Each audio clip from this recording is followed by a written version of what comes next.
Over time, over again, overall, over and above, overjoyed, over and over the night, ऐसे कई सारे शब्द हैं।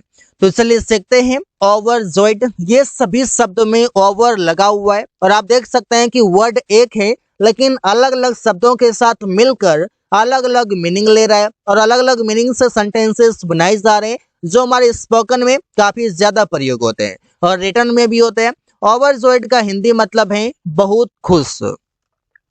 रमेश खुश हो रहा है, मतलब रमेश बहुत खुश हो रहा है। रमेश इज बीइंग, रमेश हो रहा है ओवरजॉयड, मतलब बहुत खुश।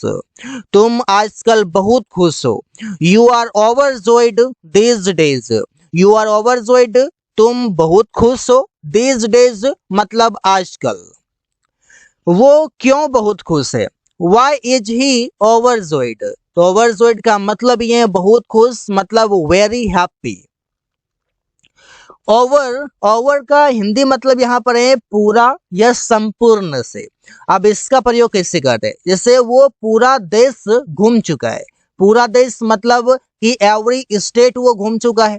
तो सेंटेंस बनेगा ही हैज विजिटेड, वो घूम चुका है ऑल ओवर द कंट्री, पूरा देश। अंग्रेजी पूरी दुनिया में बोली जाती है, तो इंग्लिश इज स्पोकन, अंग्रेजी बोली जाती है in all over the world, पूरी दुनिया में। तो यहाँ पर आप देख सकते हैं कि ओवर इन सभी शब्दों के साथ प्रयोग हुआ है।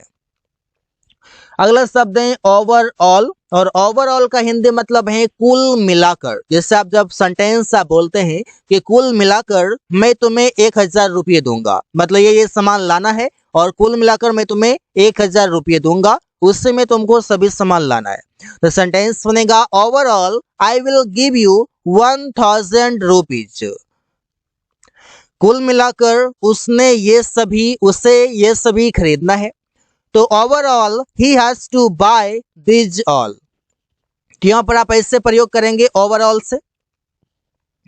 अगला शब्द है ओवर टाइम, इसका मतलब है ज्यादा देर तक। जैसे कंपनी में या कोई भी जॉब में सब लोग ज्यादा देर तक काम करता है। जैसे कि अगर शिफ्ट 8 घंटे का है, वो 8 घंटे से वो 12 घंटे कर लिया तो उसका 4 घंटे ओवर टाइम हो गया, मतलब उसने ज्यादा देर तक काम जो किया वो 4 घंटे किया। तो सेंटेंस ऐसे बनाते हैं आकाश हमेशा ज्यादा देर तक काम करता है।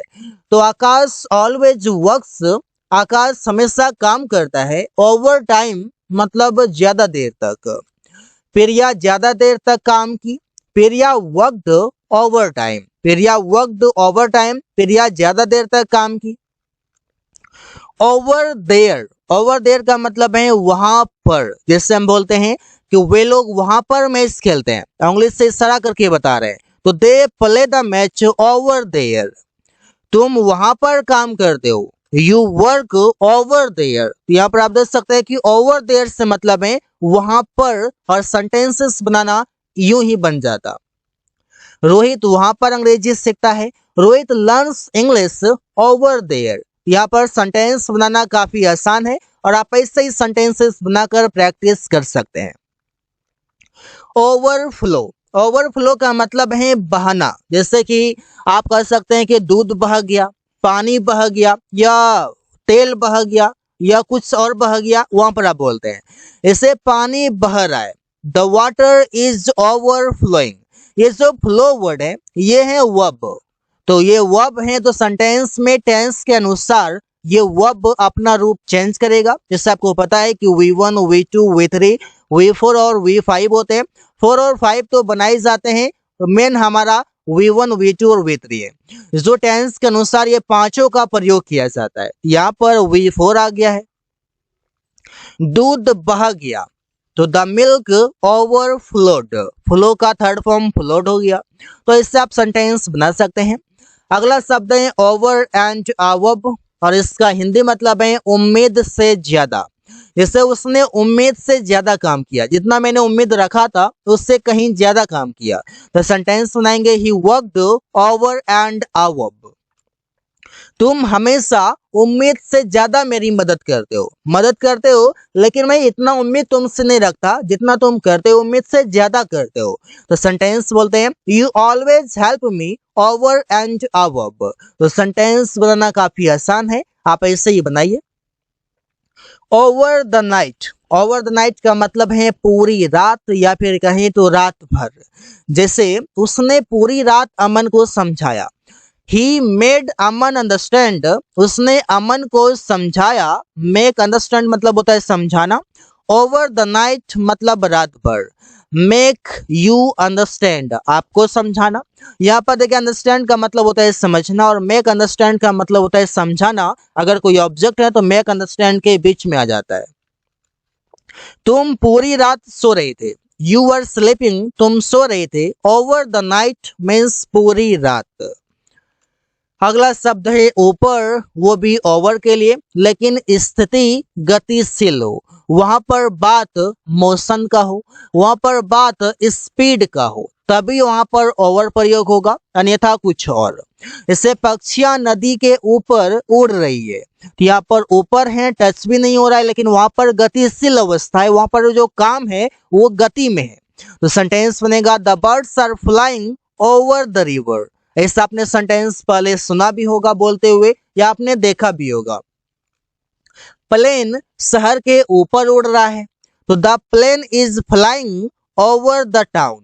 ओवर द टाउन मतलब शहर के ऊपर से।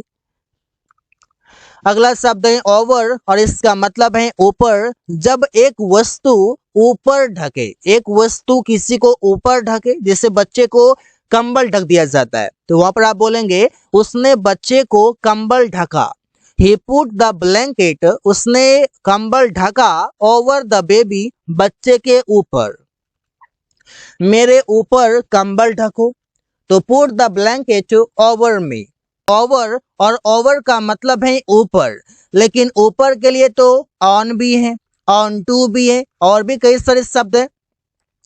ओवर क्यों प्रयोग करें, इसका कंडीशन ये है कि बिना छुए हुए हो, विदाउट टचिंग हो, कि बिना टच किया हुआ रहे, तभी हम ओवर का प्रयोग करेंगे। तो एग्जाम्पल देखते हैं। इससे मेरे सिर के ऊपर पंखा है, मेरे सिर के ऊपर पंखा है, लेकिन ऊपर पंखा है तो मेरा सिर में पंखा टच नहीं कर रहा है, ऊपर तो है लेकिन टच नहीं हो रहा। तो जब टच नहीं हो रहा तो वहां पर ओवर प्रयोग करेंगे। जैसे the ceiling fan is over my head, ceiling fan है ओवर ऊपर, माई हेड मेरे सिर के। नदी के ऊपर पुल है, अब नदी के ऊपर पुल है तो वो ऊपर है तो टच नहीं कर रहा, पुल का ये वाला भाग मायने रखता है, ये वाला भाग। तो ये और नदी में जो पानियां है, वो पानियां और ये नदी, पानी और ये नदी दोनों टच नहीं करता, तो वहां पर बोलेंगे देर इज अ ब्रिज, एक पुल है ओवर द रिवर, नदी के ऊपर, ऊपर है लेकिन टच नहीं करता। छत के ऊपर पेड़ है, तो there is a tree over the roof. अब छत के ऊपर है तो छत और पेड़ ये दोनों आपस में टच नहीं करते, ऊपर है, तो वहां पर आप ओवर करेंगे यूज, नहीं तो आपके लिए ऑन है, आपके लिए ऑन टू है, आपके लिए और भी आवब भी है। तो इससे कई सारे शब्द है, लेकिन आप इन सभी को तीनों को आप रिजेक्ट करके ओवर आप तभी प्रयोग करेंगे जब उसके ऊपर हो लेकिन टच नहीं कर रहा हो। अगला शब्द है ओवर अगेन और इसका हिंदी मतलब है एक बार फिर से। जैसे तुम एक बार फिर से पैसे मांग रहे हो या एक बार फिर से तुम पैसे मांग रहे हो, तो ओवर अगेन एक बार फिर से, you are asking for money, तुम पैसे मांग रहे हो। तो आस्क फॉर का मतलब मांगना होता है, टेंस के अनुसार आस्क आस्किंग बन गया है।